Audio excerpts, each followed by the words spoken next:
I want to begin with Ms. Guinaud, just to put a question to you. I mean, we've seen this win for the Democrats in the House of Representatives. A sense of relief, I'm imagining, for you. But is it quite the blue wave that the Democrats were hoping for?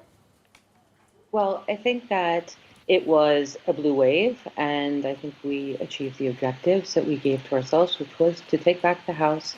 And I think it's really important in terms of the representation that we now have in the government and the check that we have to the Republican majority that had all three parts of the government until now. What I also find really encouraging is that the representatives that are now there are more representative of the population. All of the firsts that you talked about earlier in terms of Muslim representatives, Native American representatives, all of those firsts are super important. And also the outpouring of voters that also elected so many women to Congress. And all of that is extremely positive. Well, I want to come back to some of those first, but first I want to ask Ms. Herring how, on her side, she's feeling from the Republican side. I mean, this is a major loss, the House of Representatives. Well, historically, the party in the opposition of the president gets the House every midterm election, with only two exceptions, and one being Bush after 9/11. So in terms of what we're going to be able to do going forward, some things may be difficult, but things like justices, signing international treaties, all those are the jobs of the Senate, which the Republicans are keeping. And so that is keeping us optimistic this morning. Ms. Herring, just to stay with you there, do you not think, though, that in terms of the day-to-day issues, we saw a campaign often led by Trump at some of the rallies that he went to support, focusing very much on immigration? He appeared reluctant sometimes to address economy. But are we seeing from the House of Representatives shift here that voters care about pocketbook issues? They care about healthcare? Yes, they do. And I think that I hope that the new Congress can work to make a better healthcare plan. And I really think that going forward, that the Senate and the House can work together to make an immigration plan and sort out the immigration problem in the United States right now. But did Trump get it wrong? I mean, this result that we're seeing, did Trump get it wrong to focus on immigration? No, I don't think he did. And even if he had picked another focus, history is on the side of the House not turning. So I think that this issue rallied the base and got them to vote. We've had higher voter turnout than ever in a midterm. I want to bring Ms. Guinaud back in at this stage. I mean, do you think there's a sense in which actually Trump possibly ended up galvanizing the Democrats to come out? He is such a divisive figure in US politics, and perhaps it was in part thanks to him that the Democrats, we saw all these firsts, we saw all these voters coming out. Well, I think that's part of it, clearly, but I also think part of it is that, we have a system of government where there's a system of checks and balances, and the Democrats did not see their priorities and the priorities of the American people. You talked about healthcare before, and clearly that came through as a #1 issue. We spent 2 years trying to defend a program, and we're successful in doing so, that had been put in place by the Obama administration. And I think that the people were speaking out and saying, no, that's important to us. And they didn't want risk having taken that away from them.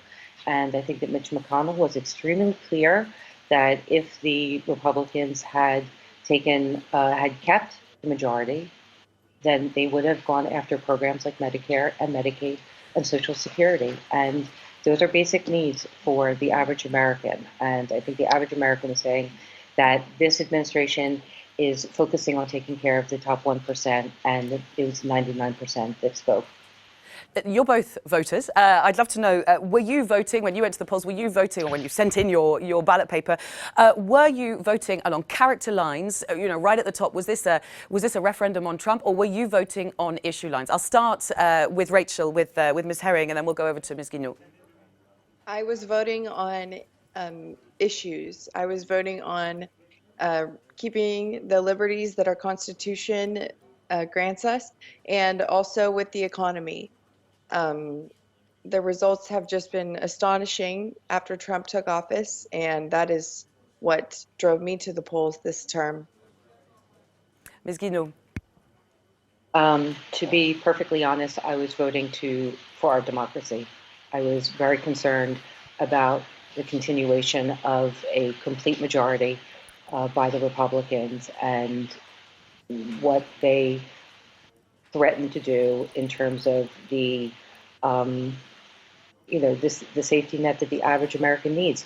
I'm also extremely concerned about climate change, and that's not being addressed at all. In fact, it's going in the opposite direction with the Republicans. So it had more than anything else to do with having a voice in the government. Ms. Herring, what do you say to that, to those Democrat fears? Were they justified?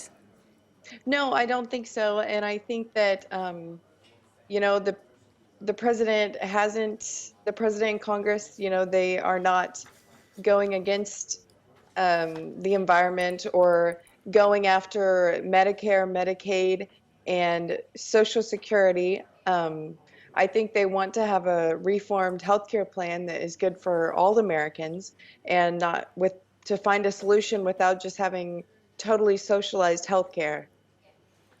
Ms. Guinaud, I'm assuming you would disagree with that? I would disagree with that because while I don't think by any means they're saying that they want 100% socialized healthcare, all we want is affordable and accessible healthcare for the majority of Americans. If the Affordable Care Act was repealed, 20 million Americans would find themselves without health care.